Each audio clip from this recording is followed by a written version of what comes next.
నమస్తే, welcome to PGN news. ఇప్పుడు తెలంగాణలో ఫోన్ ట్యాపింగ్ కేసు సంచలనంగా మారింది. అయితే గత 2 ఏళ్లుగా ఈ కేసు కొనసాగుతూనే ఉన్నా ఎంతో నత్తనడకన నడుస్తూనే ఉంది. మొత్తానికి ఇప్పటికీ రేవంత్ సర్కార్ ఈ కేసుకు సంబంధించి ఇటు సిట్ అధికారులు కూడా వేగవంతం చేశారు. అయితే ఈ కేసుకు సంబంధించి గతంలోనే ఇటు హరీష్ రావును మొదటగా విచారించారు. హరీష్ రావు విచారణ కూడా అయిపోయింది. ఆ తర్వాత కేటీఆర్ ని కూడా విచారించారు. ఇక గతంలో మనం చూసుకున్నట్లయితే కల్వకుంట్ల కవిత ఎన్నో సార్లు చెప్పింది తన ఫోన్ ని ట్యాప్ చేశారని, తన భర్త ఫోన్ ని కూడా ట్యాప్ చేశారని, ఈ విధంగా చేశారంటూ ఆమె ఎన్నో సార్లు ఆరోపించినా కూడా ఎవరు పెద్దగా పట్టించుకోలేదు. ఇక ఇప్పుడు ఇటు హరీష్ రావుని విచారించిన తర్వాత, కేటీఆర్ ని విచారించిన తర్వాత తెలంగాణ మాజీ ముఖ్యమంత్రి బీఆర్ఎస్ పార్టీ అధినేత అయిన కేసీఆర్ ని కూడా విచారించారు. ఇక కేసీఆర్ స్వగృహమైన నందినగర్ లోనే ఆయన్ను దాదాపుగా 4 గంటల పాటు విచారించినట్లు తెలుస్తోంది. మరి ఈ విచారణకు సంబంధించి ఇందులో ఈ కేసుకు సంబంధించి అంటే గతంలో ఎవరినైతే ఈ కేసులో నిందితులుగా ఉన్న వాళ్ళు ఉన్నారో ఇటు ప్రభుత్వ అధికారులు అయ్యుండొచ్చు, లేదంటే జర్నలిస్టులు అయ్యుండొచ్చు, ఎవరైనా సరే. అయితే ఇప్పటికీ ఎన్నో ఆరోపణలు వినిపిస్తున్నాయి. గతంలో బీఆర్ఎస్ పార్టీ అధికారంలో ఉన్నప్పుడు ఈ ఫోన్ ట్యాపింగ్ కేసుకు సంబంధించి ఎంతో మంది ఫోన్లు ట్యాప్ చేశారని, దాదాపుగా 600 మంది ఫోన్లను ట్యాప్ చేసినట్లు తెలుస్తోంది.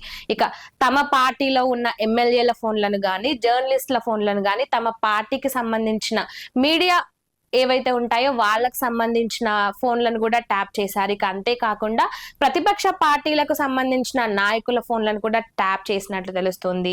ఇక సొంత కూతురునైన కల్వకుంట్ల కవిత ఫోన్ ను కూడా ట్యాప్ చేశారని, తమ భర్త ఫోన్ ను కూడా ట్యాప్ చేశారంటూ ఆమె ఎన్నో సార్లు చెప్పుకుంటూ వస్తుంది. ఇక దీనికి సంబంధించి ఇప్పటికే సిట్ అధికారులు ఇటు కేసీఆర్ ని కూడా విచారించారు. మరి నిజంగా ఇందులో కేసీఆర్ తప్పు రుజువైతే మరి కేసీఆర్ ను అరెస్ట్ చేస్తారా? ఒకవేళ కేసీఆర్ ని ఇట్లా అరెస్ట్ చేసినట్లయితే, అంటే తెలంగాణ వచ్చిన తర్వాత దాదాపుగా 10 సంవత్సరాలు ఆయన ముఖ్యమంత్రిగా కొనసాగారు. ఇక ఈ 10 ఏళ్ల కాలంలో ఆయన చేసింది ఏందయ్యా అంటే ఫోన్లను ట్యాప్ చేసి రహస్యంగా వాళ్ళు మాట్లాడుకున్న దాన్ని, అంటే వ్యక్తిగత గోప్యతకు భంగం కలిగిస్తూ వ్యక్తిగతంగా మాట్లాడుకునే విషయాలపై కూడా ఈ విధంగా వినడము, ఒక ముఖ్యమంత్రి హోదాలో ఉండి ఇటు ఎమ్మెల్యేల ఫోన్లో సంబంధించి గాని, వాళ్ళ పార్టీలవే గాని, లేదంటే వేరే పార్టీలకు సంబంధించిన నాయకులను గాని చాలా మంది ఫోన్లను ట్యాప్ చేసి విన్నట్టుగా రుజువైతే ముఖ్యమంత్రి, అంటే అప్పటి ముఖ్యమంత్రి అయిన కేసీఆర్ ను మరి అరెస్ట్ చేస్తారా అనే వార్తలు కూడా గట్టిగా వినిపిస్తున్నాయి. మరి ఇంకో పక్క ఏమని మాట్లాడుతున్నారు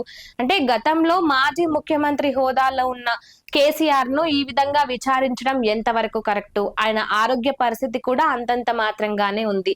ఇటు మనం చూసుకున్నట్లయితే అంటే ఎప్పుడైతే కాంగ్రెస్ అధికారంలోకి వచ్చిందో అప్పటి నుంచి ఇటు బీఆర్ఎస్ పార్టీకి సంబంధించి కేసీఆర్ ఏ ఒక్క రోజు కూడా ఇటు యాక్టివ్ గా లేరు.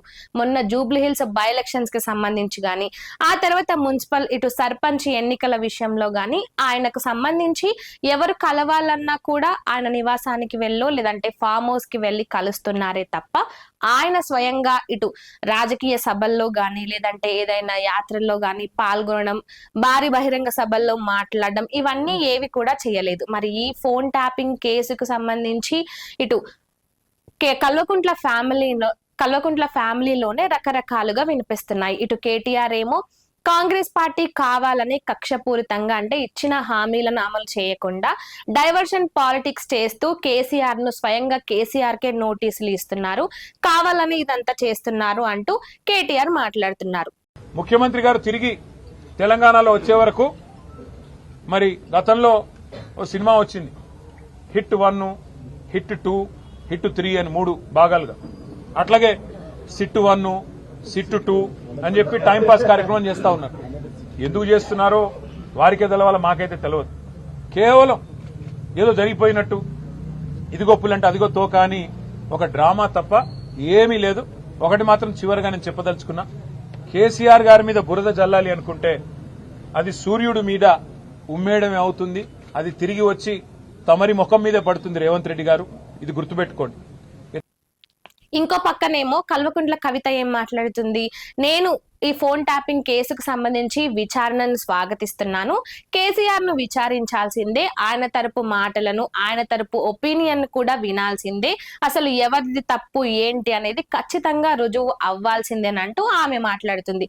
ఇక ఇటు బీఆర్ఎస్ పార్టీ శ్రేణులు, కార్యకర్తలు, నాయకులందరూ కూడా పెద్ద ఎత్తున ఇటు నిరసనలు తెలుపుతున్నారు. కేసీఆర్ ని విచారించడం ఏంటి, ఏ నందినగర్ నివాసంలో అయితే పెద్దలు గౌరవనీయులు కేసీఆర్ గారు తెలంగాణ వచ్చుడో లేక కేసీఆర్ సచ్చుడో అనే ఒక విప్లవాత్మకమైన నినాదాన్ని ప్రాణ త్యాగానికి కూడా సిద్ధమై మరి తన పదవికి రాజీనామా చేసి నందినగర్ నివాసమే వేదికగా రాత్రింబవళ్ళు ఏ ఇంట్లో అయితే తెలంగాణ మేధావులు, తెలంగాణ ఉద్యమకారులు, తెలంగాణలో ఉండే రకరకాల వర్గాలకు చెందిన ప్రజలతో రాత్రింబవళ్ళు సమాలోచనలు జరిపి వాళ్ళ గోసార్థం చేసుకొని రాజ్యాంగబద్ధంగా ఏ ఇంట్లో అయితే తెలంగాణ ఏర్పాటుకు,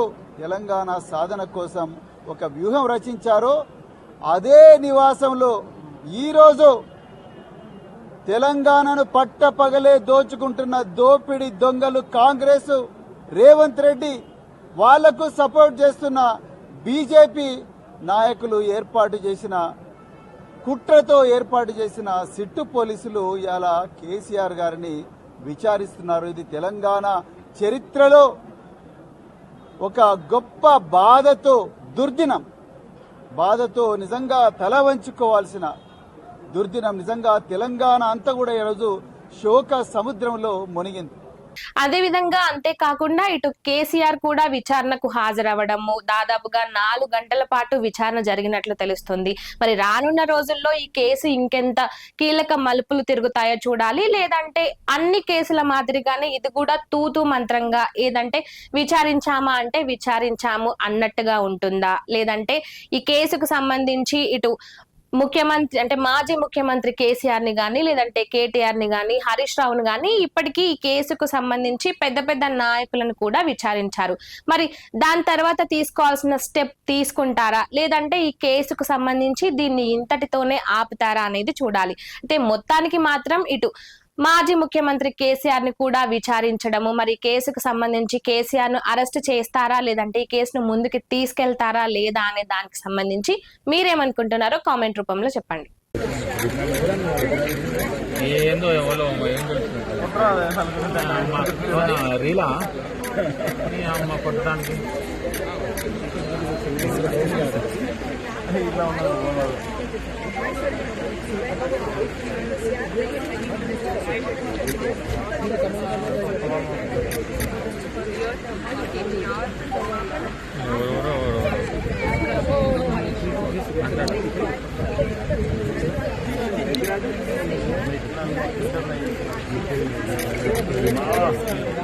Having documents.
Deixa eu ver.